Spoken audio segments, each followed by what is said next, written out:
Ça fait près de 20 ans qu'on a sorti la cigarette des bars et des restaurants. Le temps est-il venu de la sortir de nos rues? Avec Frédéric Bérard, Déborah Cherenfant, Jacinthe Varel et Elisabeth Crête, c'est parti pour 30 minutes de débat.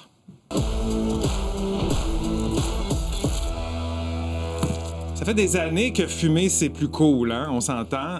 C'est pas mêlant. On est passé, rappelez-vous, de l'époque où les médecins vantaient les bienfaits de la cigarette. Ça, c'était au début du 20e siècle, à aujourd'hui où la santé publique investit massivement dans des campagnes d'envergure pour sensibiliser les gens aux dangers du tabac. En 2006, le Québec a pris un grand virage pour réduire le tabagisme et protéger les non-fumeurs en adoptant sa loi sur le tabac qui interdit, je vous le rappelle, de fumer à l'intérieur des lieux publics. Une mesure qui a permis de réduire de façon significative le nombre de fumeurs dans la province. En 2005, les fumeurs représentaient 24 % de la population québécoise. Maintenant, ils sont que 11 %. L'objectif du gouvernement est de passer sous la barre des 10 % d'ici la fin de l'année. Alors, pour y arriver, le Québec devrait-il aller plus loin et s'inspirer de nos amis italiens qui veulent l'éradiquer complètement des lieux publics? Io sono un fumatore, va bene non fumare nell'ambiente chiuso, ma proprio evitarlo all'aperto per me limita un po' la libertà di una persona. Ce fumeur de Milan est découragé. Depuis le 1er janvier, il n'a plus le droit de fumer dans les espaces publics extérieurs de la ville, comme les rues et les trottoirs, à moins de se tenir à plus de 10 mètres des autres. On va mesurer, est-ce que vous pouvez me tenir ça? Alors ça représente cette distance, c'est pas toujours évident à respecter dans une ville aussi fréquentée que Milan. Les contrevenants à ce nouveau règlement s'exposent à une amende dont le prix peut varier de 62 à 375 $ canadiens. Spero che anche i fumatori riescano a capire l'esigenza anche di chi non fuma e comunque ha voglia di respirare aria più pulita. Dans la capitale italienne de la mode, la fumée du tabac est responsable de 7 % des émissions de particules fines. On peut recevoir des particules jusqu'à 7 à 10 mètres à l'extérieur. Au Québec, il est interdit de fumer dans les lieux publics intérieurs comme les hôpitaux, les commerces et salles de spectacle. On peut fumer à l'extérieur, sauf sur les terrasses des restaurants, les terrains d'école et dans les abribus, tant qu'on respecte une distance de 9 mètres des portes et fenêtres d'un édifice où il est interdit de fumer. Il n'y a pas de niveau sécuritaire d'exposition au tabac. Il n'y a pas une limite qu'on pourrait accepter. Même des brèves expositions, ça irrite les voies respiratoires. Selon la Société canadienne de cancer, la fumée secondaire tue chaque année au moins 800 Canadiens non-fumeurs. On parle de la pire invention humaine pour ce qui est de la santé publique. Toutes les règles qui ont été appliquées jusqu'à maintenant ont permis non seulement de diminuer l'exposition, mais aussi d'éloigner des gens du fait de fumer. Notre question ce soir, devrait-on interdire la cigarette dans tous les lieux publics? Oui, même les lieux publics extérieurs, parce que c'est déjà fait pour l'intérieur. Premier tour de table, vos positions là-dessus. Frédéric? Non, je pense qu'on se trompe de cible. Il y a beaucoup d'hypocrisie là-dedans. Oui, pour la santé publique, mais qu'on tire à la bonne place. Déborah? Moi, je pense que oui, je suis pour, que ce soit pour des raisons de santé, des raisons économiques ou même des questions de civisme. Je pense que c'est important ce que tu rappelais, à quel point on a été de manière progressive. Et je pense qu'on est rendu là de l'interdire dans tous les lieux publics. Jacinthe. Non, ça serait une atteinte disproportionnée aux libertés individuelles et ça créerait un précédent aussi qui est dangereux. Et Elisabeth? Oui, le tabagisme coûte 4 milliards de dollars à la société québécoise à chaque année et 20 % des décès partout au Québec à chaque année sont directement liés au tabac. Il faut aller plus loin dans la lutte au tabagisme. Bon, avez-vous envie de savoir qu'est-ce que les téléspectateurs en pensent? Notre question est sur Nouveau.info depuis 17 heures. On regarde ce que ça donne. Alors, 65 % des internautes pensent que oui, on devrait interdire la cigarette dans tous les lieux publics, alors que 35 % pensent que non. Vous n'avez pas encore voté. Bien, je vous invite à le faire. Vous savez comment ça marche. Vous balayez le code QR qui va apparaître. Vous allez sur Nouveau.info, vous votez et ensuite vous commentez parce qu'on veut vous lire également en fin d'émission. Vous avez 3 options, par courriel, par l'application X ou sur Blue Sky. On veut vous lire. N'hésitez pas donc à nous écrire.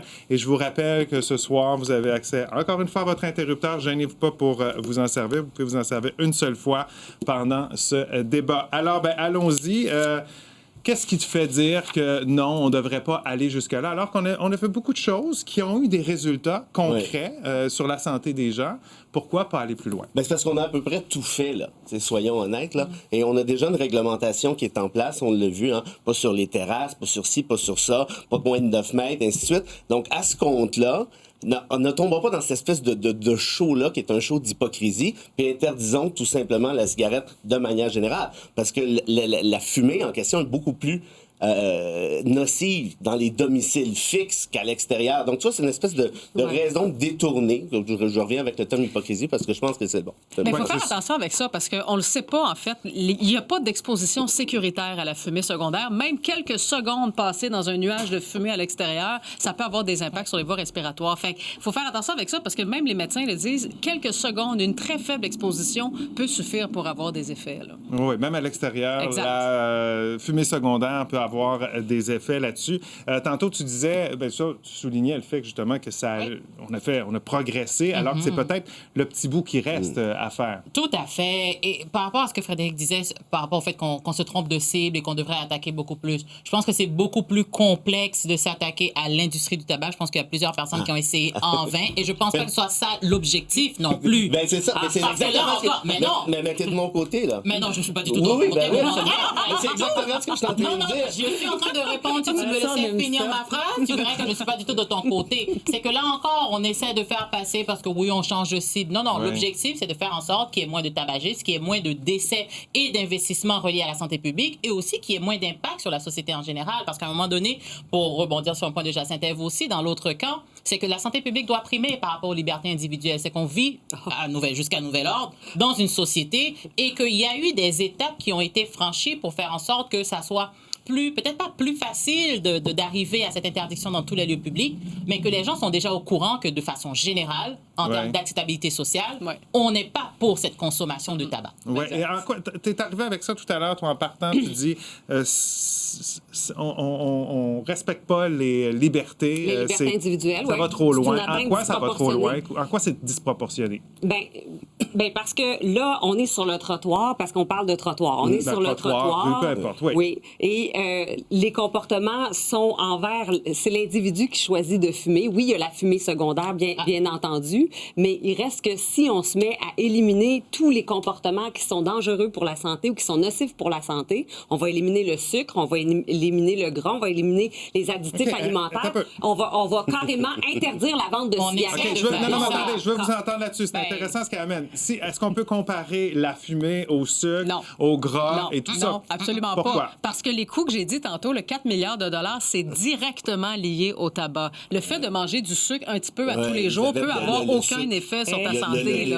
En quelle quantité? Ben, dis-moi en quelle quantité? Est-ce qu'une étude... Je sais pas, exactement.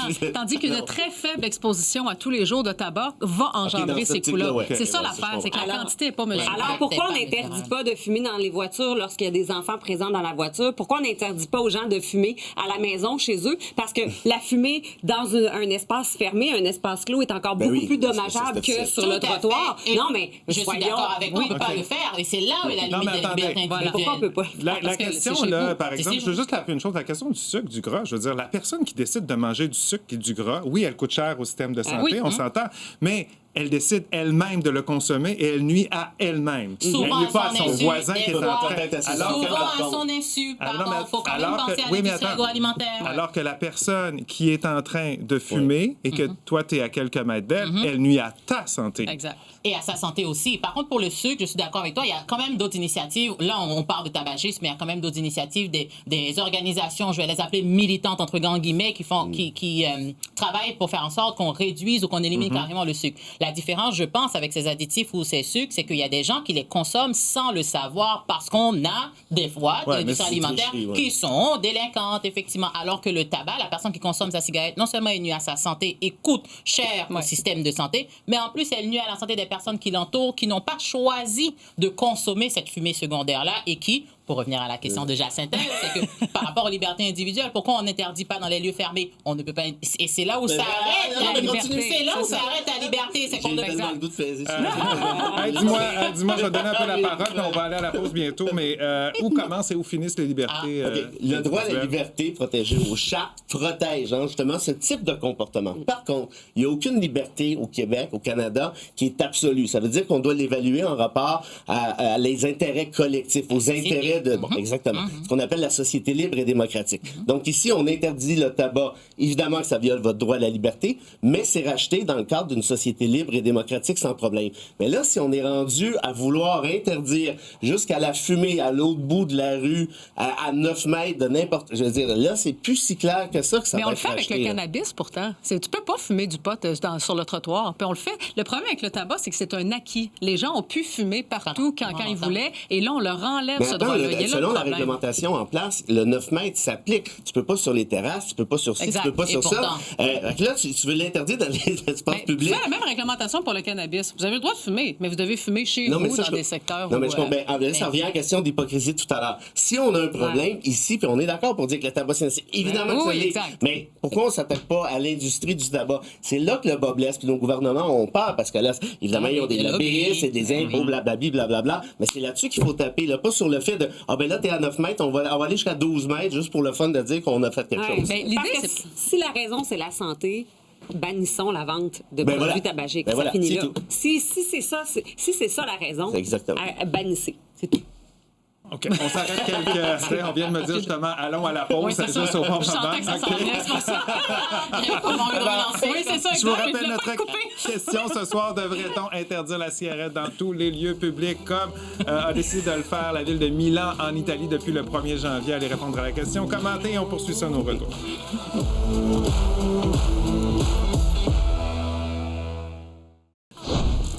On est de retour au débattage. Je rappelle notre question. Devrait-on interdire la cigarette dans tous les lieux publics? C'est la question de notre débat. Ce soir, allez y répondre en balayant le code QR. Et n'oubliez pas de commenter également. Précision, on a parlé de cigarettes à bord de la voiture en présence de mineurs. On a retrouvé la donnée précise. C'est interdit au Québec depuis le 26 mai 2016. Donc, il est interdit de fumer dans une voiture si un enfant de moins de 16 ans s'y trouve. Alors, si vous voyez ça, dénoncez ça. Ouais. Faut pas imaginer l'âge dans un... d'enfant aussi. Ouais, mais imaginez quand même, hein, s'il y a bien un endroit qui n'est pas très bien ventilé, ça, c'est bien ça, c'est incroyable. une voiture. Alors, OK. Quand on parle de cigarettes, c'est sûr qu'ici, on a eu un grand changement en 2006, hein, où il y a bien des fumeurs qui disaient, mais comment ils vont arriver pour vivre? Ils ne pouvaient pas fumer dans des endroits, dans des restaurants, entre autres. Maintenant, quand on voyage, c'est là qu'on voit tout le parcours qu'on a fait. Vous êtes allé récemment, toi, tu es allé récemment en Oui, Europe. en France. Puis dès que je m'assoyais sur une terrasse, il y avait certainement une table très près où il y avait des fumeurs. Puis c'était insupportable parce que ça fait des années qu'on est habitué ici que sur les terrasses, c'est tranquille. Donc c'est sûr que ça nous fait réaliser qu'on a des avancées sur bien d'autres pays. Puis que c'est agréable de pouvoir être sur une terrasse puis pas avoir la gorge qui brûle quand on n'est pas fumeur. Pourquoi ils n'en sont pas arrivés change de là? position, j'ai l'impression. Insupportable, agréable. On va parler de notre camp et des amis. Ah, On va parler de notre encore camp. quelques minutes pour la convaincre. Oui. J'essaie de ressaisir un peu. Mais comment vous expliquez ça, justement, qu'on arrive dans des pays comme la France, bon, l'Italie, il y a des efforts qui sont faits, où on se dit, mon Dieu, la présence de la cigarette a l'air encore tellement importante dans le quotidien. C'est difficile à expliquer, honnêtement. C'est sûr qu'ici, il y a eu tellement de prévention, il y a eu tellement d'informations liées au cancer du poumon, liées aux effets du tabac. Est-ce qu'ils ont fait l'éducation de la même façon là-bas? Je ne pourrais pas vous dire. Par contre, ici, au Canada, on n'est pas les meilleurs, le Québec. Hein? On est en 4e position de toutes les provinces par rapport à notre niveau de tabagisme. Alors, il y a quand même 6 provinces. En fait, il y a plusieurs provinces qui fument beaucoup moins que nous.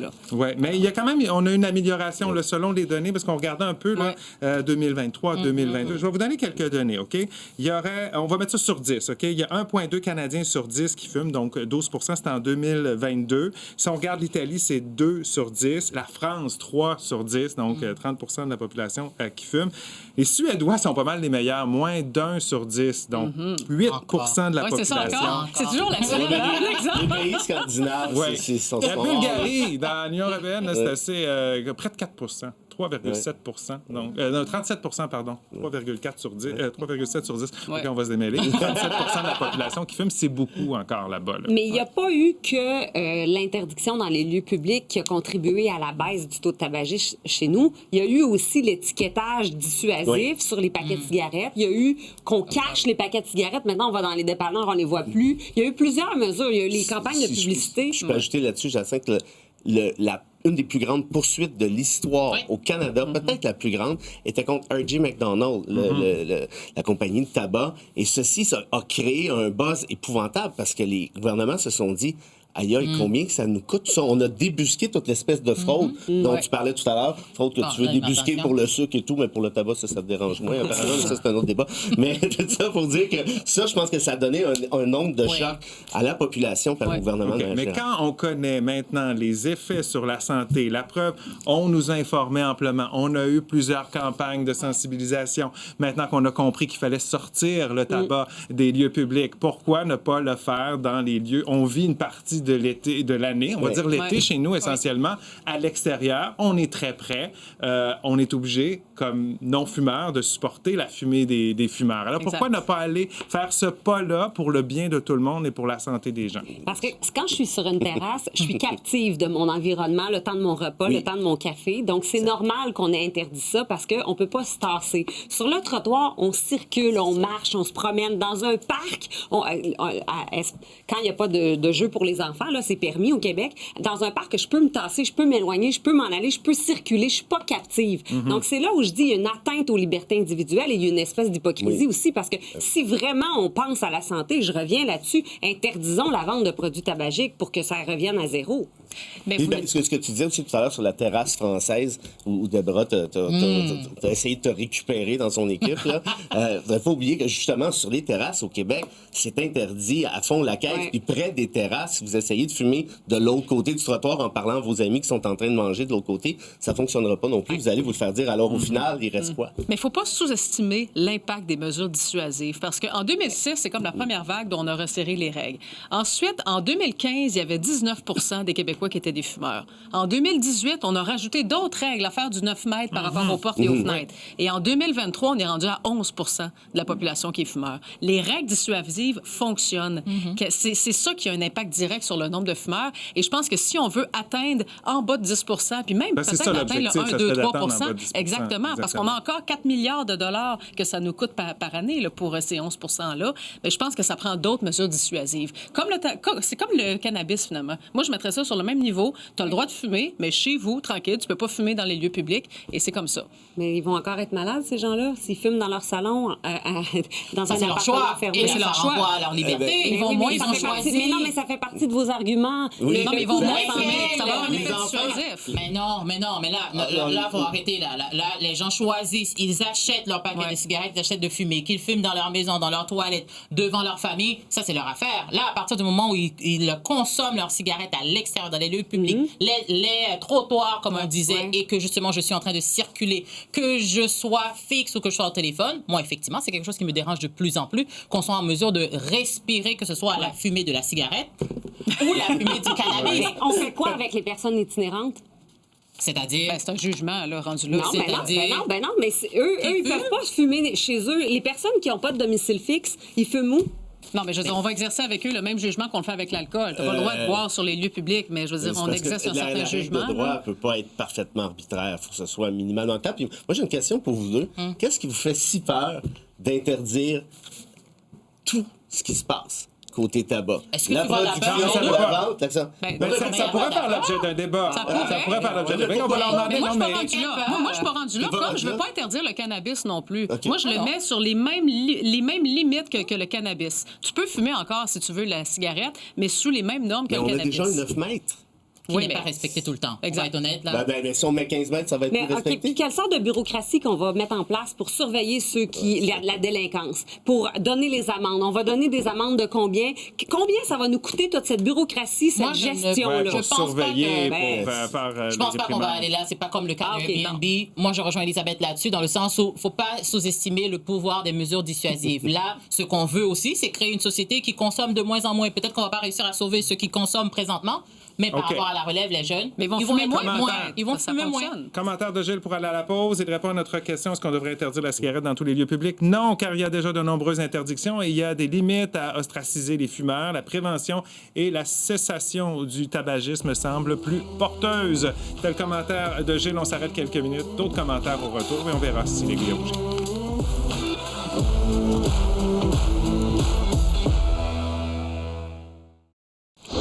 On est de retour au débatteur. Est-ce qu'on devrait interdire la cigarette dans tous les lieux publics comme décide de le faire la ville de Milan? C'est la question de ce soir. Commentaire de Catherine.